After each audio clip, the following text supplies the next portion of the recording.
Hello मित्रों, कैसे हैं आप सभी।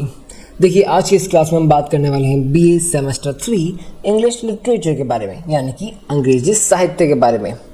तो आपकी जो बुक है उस बुक का नेम क्या है? 19th century literature. ओके, तो आज की इस क्लास में हम महामैराथन क्लास अटेंड करेंगे, यानी कि आपकी पूरी बुक कवर करेंगे। आपके क्वेश्चंस कहाँ से बनेंगे तो यूनिट से, चैप्टर से, पोएम से ना। तो हम सभी पोएम्स को, सभी चैप्टर्स को, प्रोज को समझने वाले हैं, उनकी समरी समझने वाले हैं, जिससे आप कोई लघुरात्मक निबंधात्मक प्रश्न है वो भी सॉल्व कर सकते हो। अगर एक्सप्लेनेशन आती है तो एक्सप्लेनेशन भी सॉल्व कर सकते हो। मतलब हर तरीके से आपको फ़ायदा होगा अगर आज के इस क्लास को आप अटेंड करते हो तो। बिकॉज इस क्लास में हम सब कुछ कवर करेंगे आपकी इस बुक से। तो चलिए फटाफट से वीडियो को शुरू करते हैं। बट उससे पहले क्या करना है, वीडियो को लाइक करना है, चैनल को सब्सक्राइब करना है, और कमेंट सेक्शन के पास में एक हाइप का बटन मिलेगा, तो हाइप भी ज़रूर करना है। जितना ज़्यादा हाइप करोगे उतना ज़्यादा हमें सपोर्ट होता है, तो ज़रूर से हाइप कर देना। थैंक यू यार। अरे यार, कर दिया करो, ऐसा अच्छा लगता है कि आप थोड़ा हमें सपोर्ट करते हो। हम आपके लिए इतना मेहनत करते हैं, उसका सपोर्ट का रिजल्ट ऐसे अच्छा लगता है ना। तो चलिए फिर, वीडियो को लाइक कर दिया होगा आपने, वीडियो को स्टार्ट करते हैं। कमेंट भी कर देना, प्यारा सा कमेंट करना है ना। देखते हैं कौन कितना प्यारा कमेंट करता है। और नोट्स आपको एप्लीकेशन पे मिल जाएंगे। मित्रादे क्लासेस की एप्लीकेशन है, लिंक आपको डिस्क्रिप्शन में पिन कमेंट में मिल जाएगी। एप्लीकेशन डाउनलोड करो, नोट्स मिलेंगे सारे के सारे, बहुत प्यारे नोट्स हैं, शानदार नोट्स हैं इंग्लिश लिटरेचर के। ओके, और हिंदी इंग्लिश वैसे हिंदी इंग्लिश क्या दोनों भाषाओं में, ताकि आप आसानी से समझ सको नोट्स को, है ना। एंड ऑल्सो फ्री का टेस्ट भी है, तो फ्री का टेस्ट भी दे देना एप्लीकेशन में जा करके। तो चलिए फटाफट शुरू करते हैं। तो सबसे पहले आपके आती है लिटरेरी टर्म्स, फिर आती है एजेस एंड मूवमेंट्स। तो हम पहले बात करेंगे लिटरेरी टर्म्स के बारे में। तो लिटरेरी टर्म्स क्या होती हैं आप सभी को मालूम है। जैसे हिंदी के अंदर अपने अनुप्रास अलंकार है, और बाकी अन्य प्रकार के अलंकार होते हैं। अलंकार कहाँ यूज़ होते हैं? कविताओं में यूज़ होते हैं ना। कि एक्चुअली में अलंकार क्या बताता है कि कविता का लहजा क्या है, कविता की किस लय में चल रही है, कविता में तुकबंदी कैसी है, उसकी टोन कैसी है, ये पता चलता है। वैसे ही आपके इंग्लिश में जो अलंकार होते हैं उन्हें लिटरेरी टर्म्स कहा जाता है, और ये वो अलंकार हैं जिन्हें हम पढ़ने वाले हैं। तो सबसे पहले है अपना एस्थेटिज्म, यानी कि एस्थेटिक वर्ड सुना आपने, इंस्टाग्राम पे बहुत यूज़ होता है एस्थेटिक फोटोज़, है ना। तो वही वाला एस्थेटिज्म। ओके, तो इसको अपन पहले मेरी भाषा में समझ लो, फिर भाषा को भी पढ़ेंगे। मेरी भाषा में अगर आपको समझाऊँ तो ये एक प्रकार का ऐसा समझ लो, ऐसा समय था जिस समय के अंदर कला को कला के लिए ही यूज़ किया जाता था। मतलब कि कला से आप किसी प्रकार की राजनीति नहीं कर सकते, ना ही किसी प्रकार का अदर कोई संदेश पहुंचा सकते हो।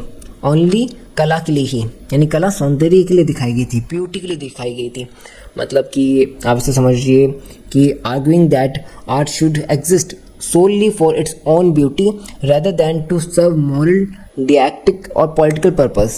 मतलब कि जो आपकी कविता का प्रेजेंस है उसकी कहते हैं कि कविता का उत्पन्न क्यों हुई है। कविता उत्पन्न इसलिए हुई है कि वो अपनी ब्यूटी प्रस्तुत करना चाहती है, नेचर के बारे में, खुद के बारे में, ठीक है, ना कि कोई राजनीति से रिलेटेड, कोई किसी और बात से रिलेटेड। समझ रहे हो?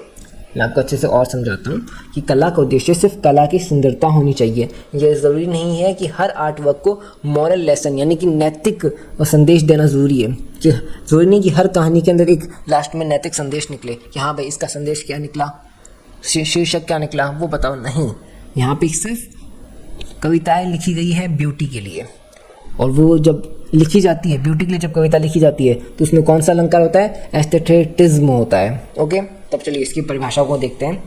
आपके सामने लाइंस मिल रही हैं, इन लाइंस के ऊपर ध्यान रखिएगा, इसको पढ़ते चलिएगा। Aestheticism believes in art for arts sake, यानी कि सौंदर्यवाद कला केवल कला के लिए विश्वास रखता है, यानी कि it focuses on beauty rather than morality. यह नैतिकता से अधिक सौंदर्य पर ध्यान देता है। मतलब it focuses on beauty rather than morality. नैतिकता पे ध्यान नहीं है इसका ध्यान किस पर है? ब्यूटी पर ध्यान है। The movement become popular in the 19th century. ये जो मूवमेंट है, ये जो आंदोलन है, ये पॉपुलर कब हुआ?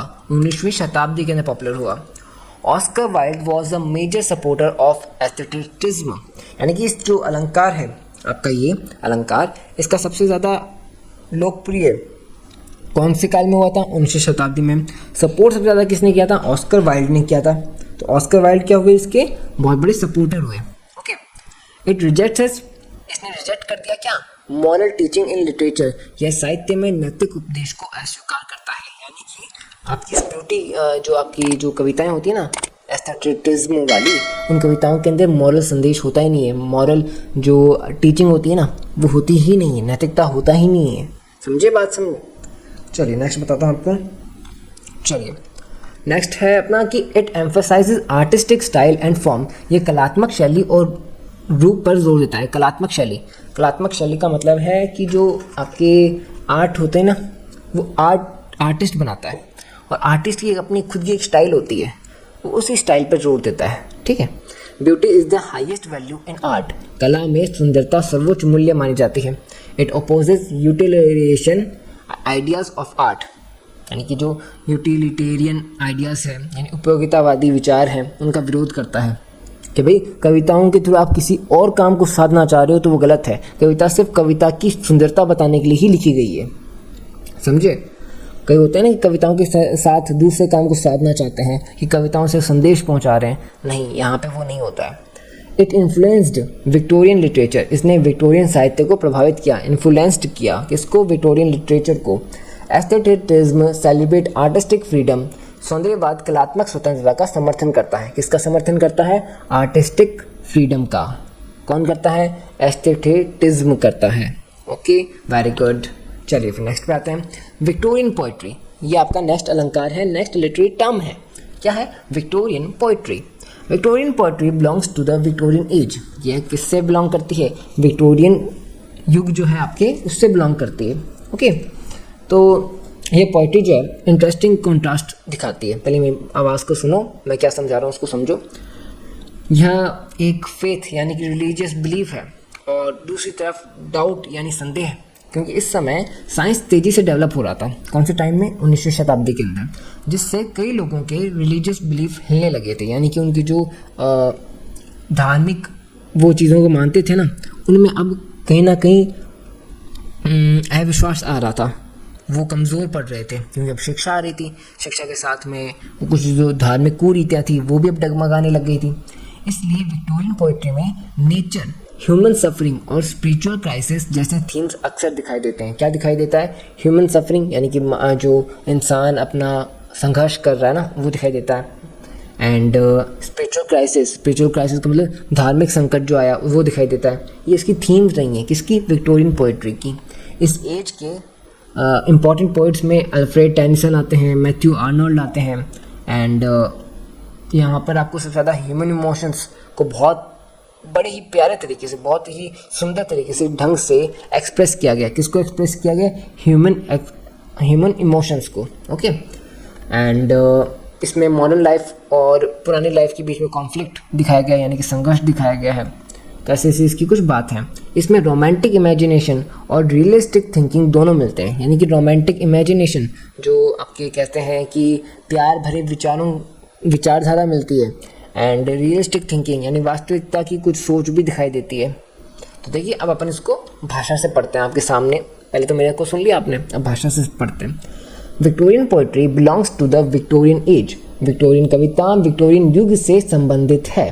किससे संबंधित है, विक्टोरियन युग से। It reflects faith as well as doubt, यह आस्था और संदेह दोनों को दर्शाती है। कौन दर्शाती है, विक्टोरियन पोइट्री, यानी आस्था भी दर्शाती है और डाउट भी। लाइक भगवान पर अगर विश्वास कर रहे हैं तो उसमें आस्था भी है और डाउट भी है कि सच में क्या भगवान है। ये कौन बता रहा है, ये विक्टोरियन पोइट्री बता रहा है। ठीक है, यानी कि फेथ भी है और डाउट भी है।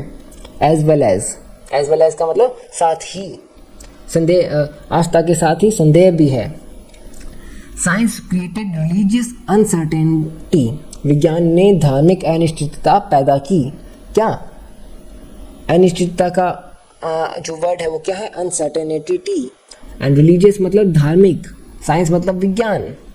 Nature and human suffering are common themes, प्रकृति और मानव पीड़ा प्रमुख विषय है। क्या है, nature and human suffering, nature and human suffering किसमें, विक्टोरियन पोइट्री में।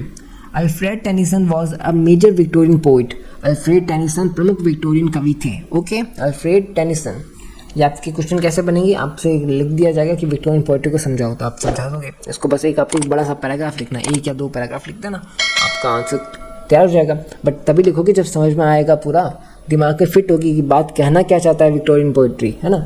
तो Matthews Arnold expressed spiritual crisis, Matthew Arnold ने एक आध्यात्मिक संकट व्यक्त किया। मैंने बताया था ना कि इसमें आध्यात्मिक संकट आ गया था, तो स्पिरिचुअल क्राइसिस को इसमें व्यक्त किया था।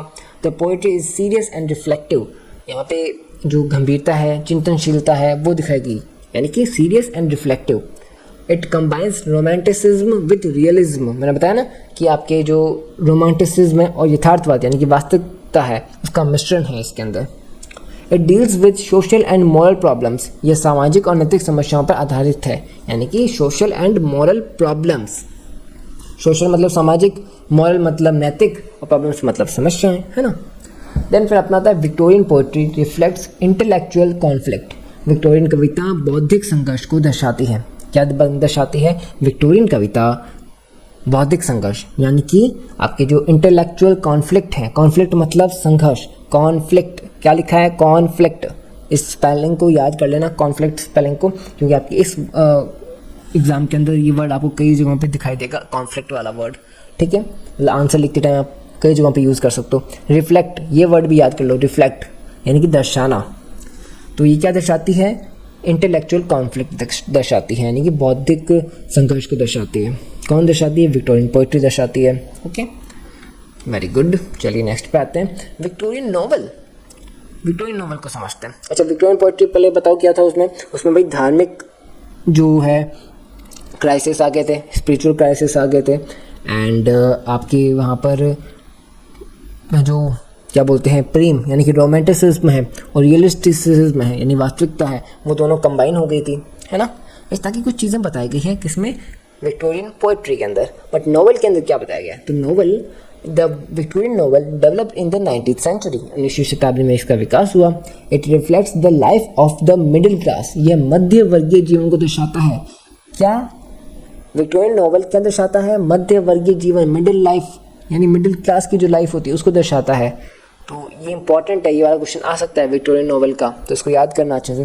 Realism is its major feature, यथार्थवाद इसकी मुख्य विशेषता है, यानी कि इस नॉवल की मुख्य विशेषता क्या है? यथार्थवाद, रियलिस्टिसिज्म, वास्तविकता। It deals with social injustice and poverty, ये सामाजिक अन्याय और गरीबी पर आधारित है। किस पर आधारित है? सामाजिक अन्याय और गरीबी पर, social injustice and poverty. Charles Dickens was a famous Victorian novelist, Charles Dickens प्रसिद्ध विक्टोरियन उपन्यासकार थे और उन्होंने विक्टोरियन नॉवल के थ्रू ही अपना कार्य किया था, इस अलंकार को प्रयोग करते हुए कार्य किया था, ठीक है। फिर चलिए नेक्स्ट पे बात करते हैं अपना।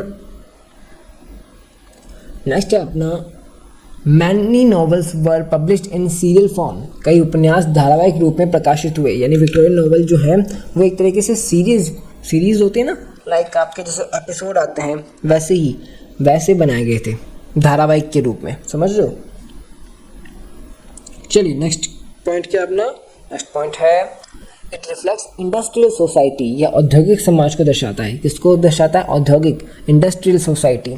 Morality plays an important role, नैतिकता महत्वपूर्ण भूमिका निभाती है। It presents detailed social picture, यह समाज का विस्तृत चित्र प्रस्तुत करता है। कौन? Victorian novel.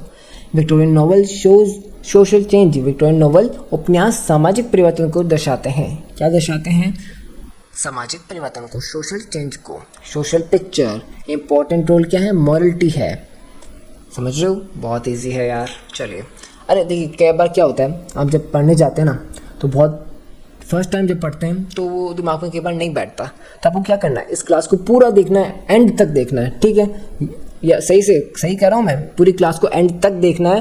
बाद में जब क्लास खत्म हो जाए तब वीडियो को क्या करोगे, वीडियो को दोबारा स्टार्ट करना और जहाँ पे आपकी जो पेज आ जाए लिखा हुआ तो वहाँ पे पॉज करना और खुद से ही पढ़ लेना, फिर नेक्स्ट करना, पॉज करना, खुद से पढ़ लेना। खुद से जब पढ़ोगे तो और भी अच्छा याद हो जाएगा। ओके, अभी तो पूरी क्लास को एंड करो देख करके एक बार, है ना, ताकि आपके दिमाग में बैठ जाए जो मैं बोल रहा हूँ। फिर अपना नेक्स्ट क्या है literary term? Dramatic monologue. A dramatic monologue is spoken by one character.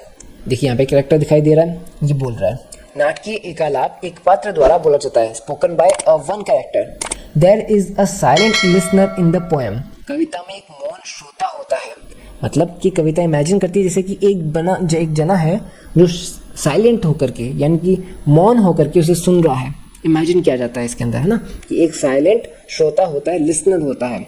It reveals the speakers character, यह वक्ता के चरित्र को उजागर करता है।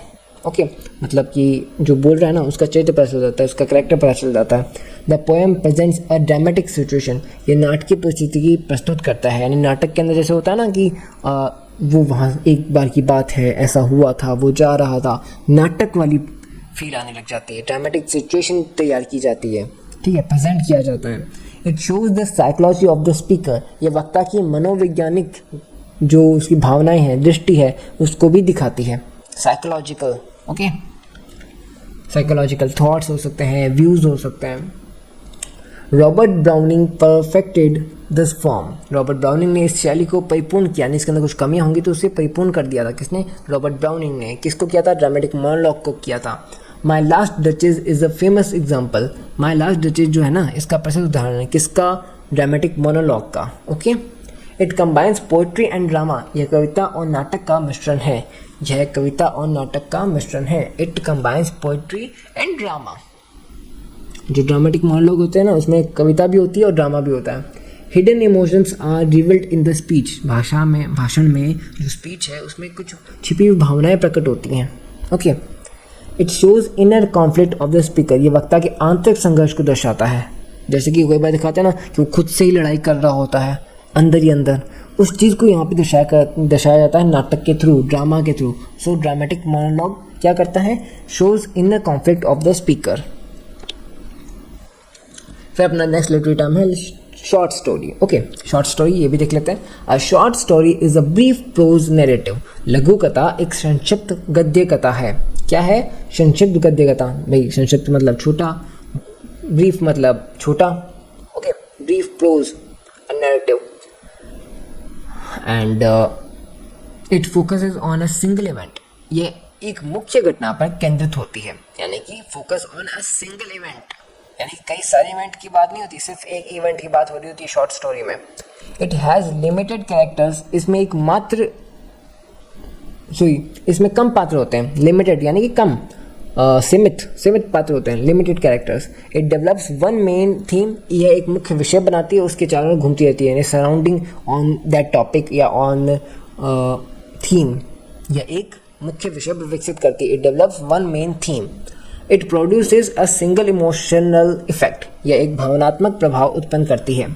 It produces a single emotional effect. It is concise and compact in structure, इसकी संरचना संक्षिप्त और सघन होती है। देखिए क्लास बोर लग सकती है, बट बोरियत वाली बात अभी मत करो। 1 घंटे की लगभग क्लास होगी, इस 1 घंटे की क्लास में आपका पूरा हम कंप्लीट कर देंगे, तो उस क्लास को सीरियस होकर के तो लो कम से कम, है ना, तो फटाफट से लो। It usually ends with a climax, यह प्राय चरम बिंदु पर समाप्त होती है। चरम बिंदु पर समाप्त होती है यानी शॉर्ट स्टोरी जो है क्लाइमैक्स तक जाती है। Unity of effects is an important feature, प्रभाव की एकता इसकी मुख्य विशेषता है। यूनिटी ऑफ इफेक्ट्स, ठीक है। It is popular in modern literature, modern literature में ये बहुत पॉपुलर है। क्यों? बिकॉज आज के टाइम में शॉर्ट स्टोरीज बहुत चलती हैं कि फटाफट से उसको स्टोरी को अपन छोटे से रूप में समझा दें, तो शॉर्ट स्टोरी बड़ी पॉपुलर है। किसमें? मॉडर्न लिटरेचर के अंदर। नैथनियल हॉवर्थन रोड फेमस शॉर्ट स्टोरीज, जो नैथनियल हॉवर्थन है उन्होंने प्रसिद्ध लघु कथाएं लिख रखी हैं, यानी कि उन्होंने अपनी कथाओं के अंदर शॉर्ट स्टोरीज वाले लिटरेरी टर्म्स का प्रयोग किया है। देन अपना आता है इनस्केप एंड इंस्ट्रेस, जो इनस्केप एंड इंस्ट्रेस है उसको पढ़ते हैं एंड देखते हैं फटाफट से।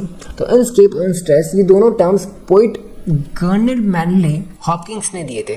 किसने दिए थे? जेनरार्ड मैनली हॉपकिंस ने। The terms were coined by Gerard कि मैंने गलत प्रोनाउंस कर दिया, यहाँ पर जेरार्ड लिखा है, जेरार्ड मैनली हॉपकिंस। ओके, क्या नाम है? Gerard Manley Hopkins. Inscape means the unique inner essence of a thing, inscape का अर्थ है किसी वस्तु की आंतरिक विशेषता बताना, यानी कि inner essence of a thing. Essence का मतलब आप समझते हो, एसेंस यानी कि भाव हो गया, उसके अंदर की फीलिंग्स हो गई, विशिष्टता हो गई, ठीक है, inner essence of a thing. It refers to the individual identity of objects, यह वस्तुओं की व्यक्तिगत पहचान को दर्शाता है। कौन दर्शाता है? इनस्केप या इंस्ट्रेस, कोई भी आप वर्ड से यूज़ कर सकते हो। तो यह वस्तुओं की क्या दर्शाता है? Individual identity of objects. Instress is the force that reveals inscape, instress वह शक्ति है जो इनस्केप को प्रकट करती है। It helps the mind recognise uniqueness, यह मन को वस्तुओं की विशेषता पहचानने में मदद करता है। यानी कि जब हम इसको सुनते हैं, इनस्केप वाले कविताओं को सुनते हैं, अनुप्रास अलंकार को जानते हैं, तो हमें पता चल जाता है कि अच्छा इस लाइन के अंदर ये जो वर्ड आया था ये इंपॉर्टेंट है। यानी कि हमें इसमें क्या पता चल जाता है, हमारे मन को उस वस्तु के अंदर जो विशिष्ट चीज़ है ना उसका पता चल जाता है, पहचान हो जाती है। These ideas are connected with nature, यह विचार प्रकृति से जुड़े हैं। They reflect spiritual insight, ये आध्यात्मिक दृष्टि को दर्शाते हैं, spiritual insight. They show the beauty of creation, ये सृष्टि की सुंदरता दिखाते हैं। ओके कौन दिखाते हैं? इनस्केप एंड इनस्ट्रेस दिखाते हैं। These concepts are central to Hopkins poetry, ये अवधारणाएं हॉपकिंस की कविता में महत्वपूर्ण हैं। They express individuality in nature, ये प्रकृति की विशिष्टता को व्यक्त करते हैं। फिर नेक्स्ट आफ्टर अपना स्प्रंग रिदम फटाफट से देखते हैं इसको। आपके जो यूनिट 2 से पोएम्स और प्रोज आएंगे ना उनका वेट करो, बहुत प्यारे हैं, उनको तो बहुत इजी वे में समझाऊंगा मैं, बड़े अच्छे तरीके से आपको पूरा कंप्लीट करा दूंगा, लिटरली कह रहा हूँ। आपके जो यूनिट नंबर 2, 3, 4, 5 है ना उनकी कहानियाँ तो आपको अच्छे दिमाग में बैठ जाएगी। अच्छा ये बात हो रही थी क्या, समझ ही नहीं आया था, इतने दिन से पढ़ रहे थे, अब समझ में आ जाएगा। Sprung rhythm was invented by Hopkins, sprung rhythm Hopkins ने विकसित किया है। It focuses on stressed syllables, यानी कि इसमें बालाघात वाली मात्राओं पर जोर दिया जाता है, बालाघात वाली मात्राएं, ठीक है। It limits the rhyme of the nature speech, ये प्राकृतिक बोलचाल की लय की नकल करता है। किसका करता है? It imitates the rhythm of natural speech. It differs from the traditional meter, यह पारंपरिक छंद से अलग है। And it allows irregular rhythm, इसमें अनियमित लय की अनुमति होती है। It creates energetic sound pattern, यह ऊर्जावान ध्वनि पैटर्न बनाता है। It emphasises stress more than syllable count, इसमें मात्राओं की संख्या से अधिक बलाघात महत्वपूर्ण होता है। क्या? It emphasise stress more than syllable count. Hopkins used it in many poems, Hopkins ने इसे कविताओं में प्रयोग किया है, बहुत जगहों पे प्रयोग किया है, बहुत जगहों पे इसका यूज़ किया है। It increases musical identity and intensity in poetry, ये कविता में संगीत में तीव्रता बढ़ा देता है, इंटेंसिटी बढ़ा देता है ना। Sprung rhythm is a modern poetic technique, sprung rhythm आधुनिक काव्य तकनीक है। ओके क्या है? मॉडर्न टेक्निक है, poetic. Effects of industrial revolution, यहाँ पे हम एजेस एंड मोमेंट्स की बात कर रहे हैं, तो एजेस एंड मोमेंट्स के अंदर अपना क्या है? Effects of industrial revolution. जब इंडस्ट्रियल रिवोल्यूशन आया था यानी कि औद्योगिकरण आया था ना, तब ये बात हो रही है। The industrial revolution began in England, औद्योगिक क्रांति इंग्लैंड से शुरू हुई थी। It started in the late 18th century, इसकी शुरुआत 18वीं शताब्दी के अंत में हुई थी। It lead to rapid industrialisation, इससे तेज औद्योगिकरण हुआ। फैक्ट्रीज रिप्लेस्ड कॉटेज इंडस्ट्रीज, कारखानों ने कुटीर उद्योगों की जगह ले ली।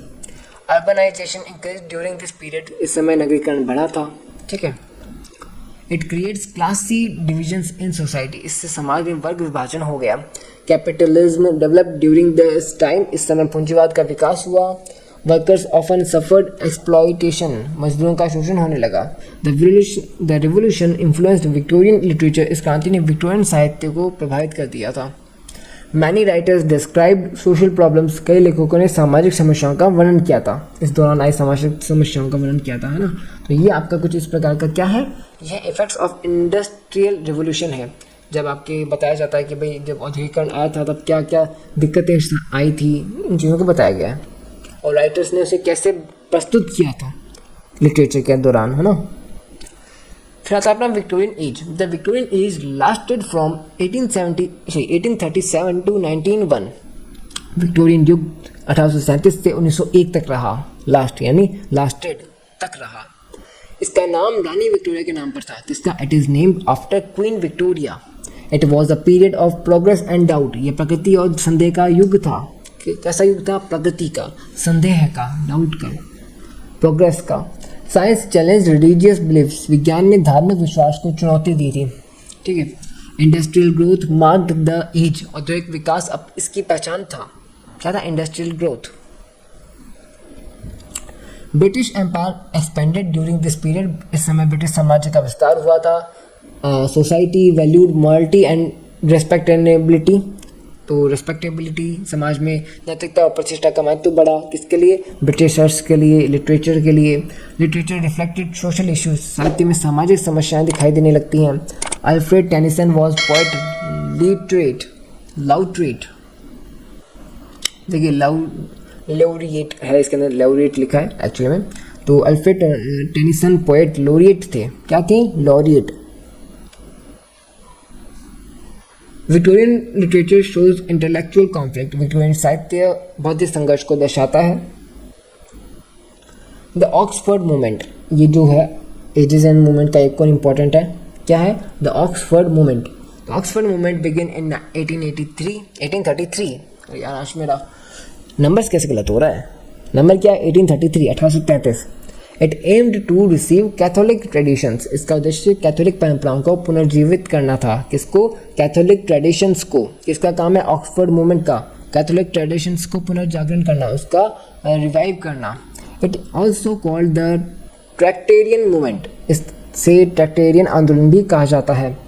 John Henry Newman was the leader of the movement, John Henry Newman इसके प्रमुख नेता थे द ऑक्सफोर्ड मूवमेंट के। It strengthened the Church of England, इसे चर्च ऑफ इंग्लैंड को मजबूत किया गया था। It emphasises ritual and religious tradition, इसने धार्मिक अनुष्ठान और परंपरा पर बल दिया। It reacted against secular ideas, यह धर्मनिरपेक्ष विचारों के विरुद्ध प्रतिक्रिया थी। Okay. It influenced Victorian religious thought. It encourages spiritual revival. The movement shaped Victorian spirituality. Okay.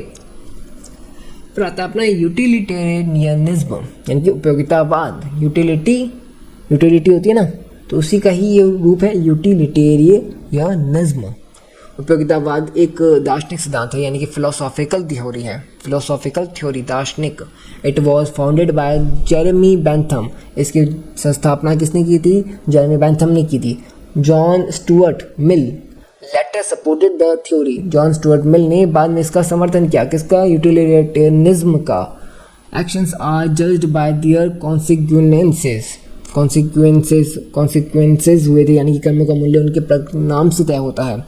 Consequences यानी का मतलब है परिणाम। Okay. It believes in greatest happiness of the greatest number, ये अधिकतम लोगों का अधिकतम सुख है। लाइक जिसका मेन आइडिया क्या था? समाज में ऐसे काम होने चाहिए जिससे सबसे ज़्यादा लोगों को सबसे ज़्यादा खुशी मिले। समझ रहे बात को? सबसे ज़्यादा लोगों को सबसे ज़्यादा खुशी मिले। It focuses on practical usefulness, यह व्यवहारिक उपयोगितावाद पर जोर देता है। It promotes rational and logical thinking, यह तार्किक सोच को बढ़ावा देता है। The theory influenced Victorian reforms, इस सिद्धांत ने विक्टोरियन सुधारों को प्रभावित किया। It supports social welfare and equality, यह सामाजिक कल्याण और समानता का समर्थन करता है। Utilitarianism shaped modern ethical thought, उपयोगितावाद ने आधुनिक नैतिक चिंतन को प्रभावित किया। ठीक है। फिर आता है अपना Darwinism.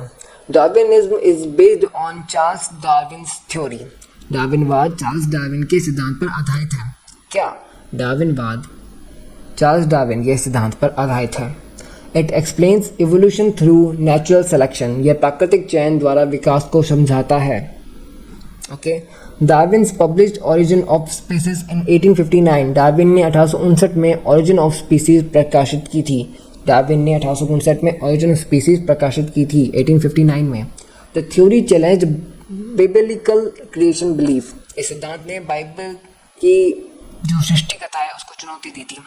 It introduces the idea of survival of the fittest, इसने योग्यतम की उत्तरजीविता का विचार दिया था कि जो सर्वाइव करेगा वही यहाँ पे फिट रह सकता है, जो फिट होगा वही सर्वाइव कर सकता है, कुछ भी आप कह सकते हैं ऐसे। It created controversies in Victorian society, इससे विक्टोरियन समाज में विवाद पैदा हुआ। It influence science and philosophy, इसने विज्ञान और दर्शन को प्रभावित किया। Many writers discuss the crisis of faith, कई लेखकों ने आस्था के संकट पर चर्चा की। It change the scientific view of life, इसने जीवन के वैज्ञानिक दृष्टिकोण को बदल दिया। डार्विनिज्म शेप्ड मॉडर्न बायोलॉजी, डार्विनवाद ने आधुनिक जीव विज्ञान को आकार दिया। ओके। अब बात करेंगे अपने pre Raphaelitism. Pre Raphaelitism begin in 1848। Pre Raphaelite आंदोलन 1848 में शुरू हुआ। It was founded by a group of artist, इसे कलाकारों के एक समूह ने स्थापित किया था। They admired medieval art and culture, वे मध्ययुगीन कला और संस्कृति की प्रशंसा करते थे। The movement rejected industrial modernity, इस आंदोलन ने औद्योगिक आधुनिकता को अस्वीकार किया। Dante Gabriel Rossetti was a leading figure, दांते गैब्रियल रोसेटी इसके प्रमुख नेता थे। It emphasised beauty and symbolism, इसने सौंदर्य को प्रतीकवाद पर जोर दिया था। क्या दिया था? सौंदर्य को प्रतीकवाद पर जोर दिया था। It valued sincerity and detailed realism, इसने सिंसियरिटी एंड डिटेल्ड रियलिज्म पर, ईमानदारी पर, सूक्ष्म यथार्थवाद को महत्व दिया था। It reflected against academic art traditions, यह है गंभीरता जो है अपने पारंपरिक अकादमिक कला के विरुद्ध प्रतिक्रिया थी। The movement influenced poetry and painting, इसने कविता और चित्रकला दोनों को प्रभावित किया था। Pre Raphaelitism celebrated artistic beauty.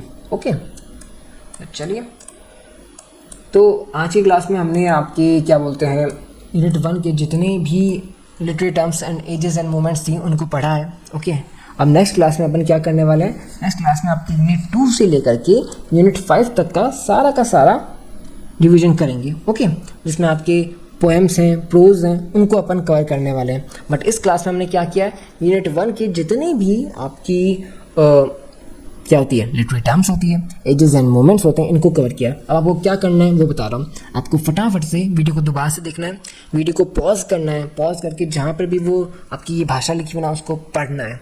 English में हिंदी में दोनों पढ़ना है, और जो इंग्लिश का लिखा है तो वो तो 100% याद कर लेना। ये लिखोगे ना तो आपके नंबर अच्छे पॉइंट्स में आएंगे। मतलब हर कुछ बकवास लिखते चलोगे तो क्या मतलब है, इससे अच्छा कुछ मुद्दे वाली बातें लिखो। नहीं, मुद्दे वाली बातें हैं, यानी कि इंपॉर्टेंट बातें हैं जो मैंने आपको यहाँ बताई है। और भी ज़्यादा डीप में लिखना है तो नोट्स अवेलेबल हैं, एप्लीकेशन पे जाओ, वहाँ पे 149 रुपीज़ का कॉम्बो है। अगर सिंगल चाहिए तो सिंगल भी आपको मैं वहाँ पे उपलब्ध करा दूंगा, 79 रुपीज़ में मिलेगा सिंगल। तो 79 रुपीज़ का सिंगल कोर्स लो, उसके अंदर नोट्स पढ़ो और फटाफट से कंप्लीट करो आपकी इंग्लिश लिटरेचर। ओके, चलिए फिर नेक्स्ट क्लास में मिलते हैं, जहाँ पे अपन बाकी यूनिट 2 से लेकर 5 तक कंप्लीट करेंगे। चलिए फिर, बाय।